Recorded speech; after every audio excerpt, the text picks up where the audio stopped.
So happy Bank Holiday Friday to all of our UK viewers. I hope you guys have been making the most of it by staying safe and sound at home. Maybe you even had a few hours in the garden.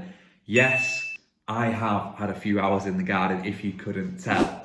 So tonight's episode, what can I tell you? I can tell you that it is jam-packed full of spoilers, and the spoilers are coming from our boss himself. Yes, Iain Macleod. We've got it all in this episode, so what are we waiting for? Let's do it, let's roll the titles. Hello, I am Colson Smith, and this is episode number five of Corrie's Good News. So, let's do it. As I said, the boss, Iain Macleod, the big boss, this week did an online press conference where he revealed and talked about some of the up-and-coming storylines over the next few weeks. So I have to warn you, the following is going to include some major spoilers. So if you don't want the spoilers, if you don't want to know what's coming up, all you've got to do is fast forward until you see me talking again. But for those of you that want to find out what is coming up in the next few weeks, here is what Iain had to say. In terms of where it's going next, Yasmin is in a world of trouble over what she's done. It's a really interesting and complicated psychological story. It sucks in loads of different characters. As you would imagine, Ali is very heavily involved, but Sally comes to be quite pivotal. I think it's fair to say has never been Jeff's biggest fan. And she is among the first people to start to see what was going on behind closed doors. Obviously, Tim, in his own way, has kind of been brainwashed and gaslighted by Jeff since birth, more or less. So he's very much Team Jeff, whereas Sally very quickly becomes Team Yasmin. And there's a lot of story to be had in coming weeks out of the tensions that creates in that relationship and the difficulties it poses for them as a married couple.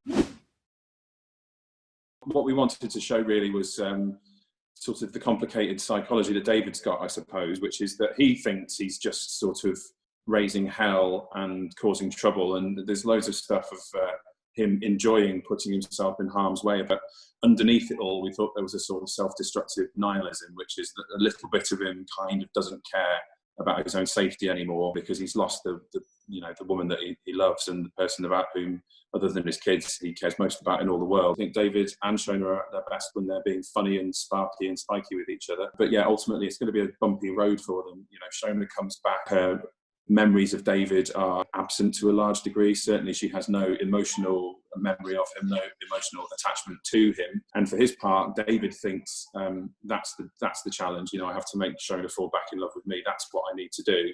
But as the story unfolds, he discovers that he actually needs to fall back in love with her because she's a slightly different proposition now. So it's a really interesting, complicated, emotional story. It's a long runner for us, but ultimately it will have a happy ending.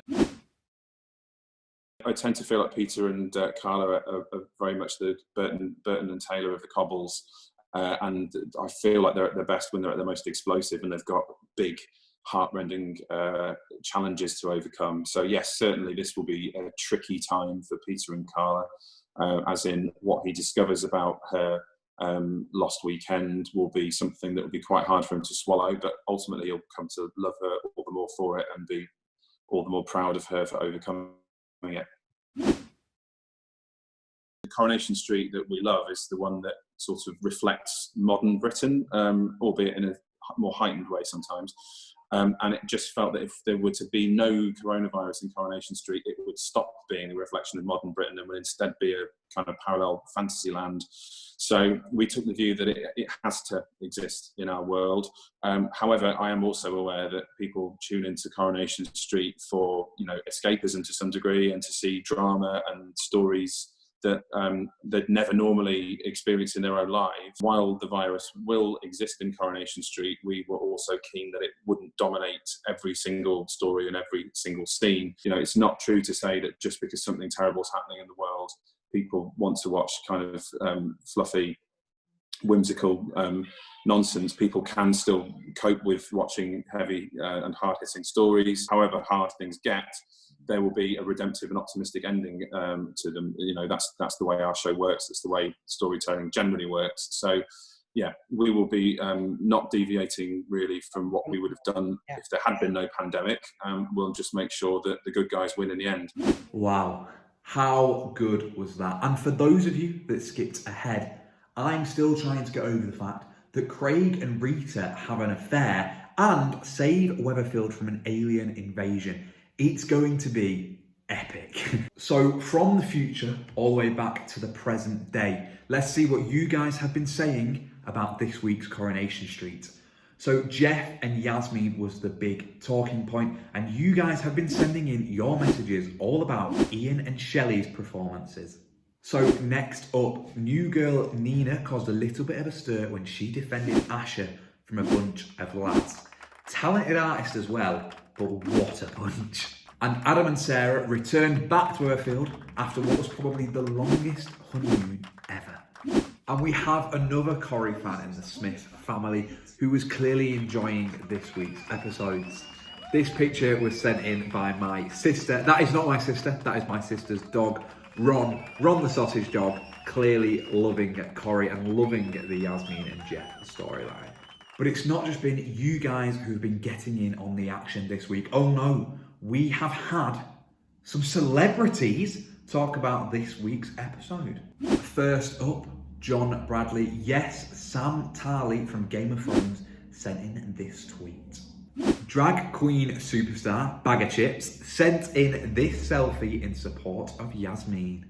And we had internet sensation Mrs. Hinch jump onto Instagram once she heard Tracy saying her name in vain in the Rovers.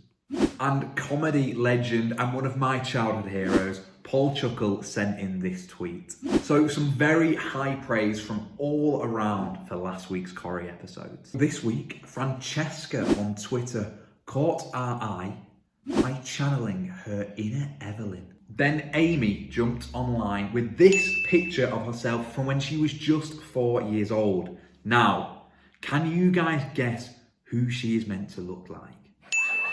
Yes, she could be Craig's sister. Look at that. So this got us thinking, how many Coronation Street lookalikes are there out there that we just don't know about? So if you're ever getting mistaken for my mum Beth, or maybe Sally the Snob, or does people keep asking you for a pint because you like Johnny? We want to see your Coronation Street lookalikes and we want photo evidence. So all you've got to do is send us in your Corrie lookalikes to our social medias. Well, that is it for another week of Corrie's good news. Guys, thank you for sending in all of your Corrie creations, and all you've got to do for next week is the same. We want to see your Corrie creations. We want to see your funny observations. We want all your Corrie comments, and this week we want to see those Corrie lookalikes. Guys, until then, have a lovely week. Keep safe, keep healthy, keep looking after one another, keep talking to each other, and I will see you back here next week. Goodbye.